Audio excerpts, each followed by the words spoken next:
Hello friends! Hello! Ayan, another testimony po natin from my sister-in-law, si Ate Faye. Nag-start lang po siyang nag-therapy nung nagbakasyon kami sa Defon Quirino last December 27, 28. 2 days po kami doon at tinerapi ko siya 2 times doon, 27 and 28. And awa ng Diyos ay nagkaroon po ng pagbabago sa kanya. So, ikikwento naman ni Ate Faye kung ano yung naging experience niya.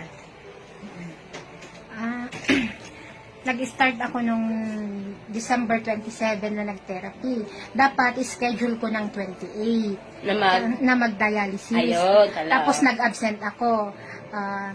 Naramdaman ko na may pagbabago yung hindi ko pag-dialysis ng araw na yon, na hindi ako hinihingal. Tapos okay naman yung gain ko, hindi as in ganun kalaki. Tapos, tinuloy-tuloy ko every Sunday, pupunta ko dito kay Jen para magpa-therapy. Sa awa ng Diyos, okay naman siya.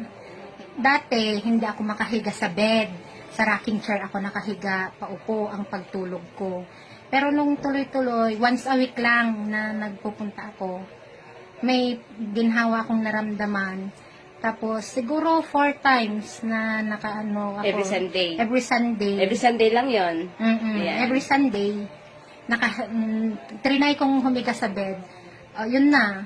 Nakakahiga na ako ng straight sa bed hanggang ngayon. Wow, praise God. And Tapos, bumalik na yung dialysis ko ng twice. Hindi na siya thrice. wow, amen naman. So, thank you Lord talaga, no, ate. So, may Laking tulong ang Yan. pagte-therapy sa iTera. sobrang nakatipid. Tipid pa sa mga gastusin.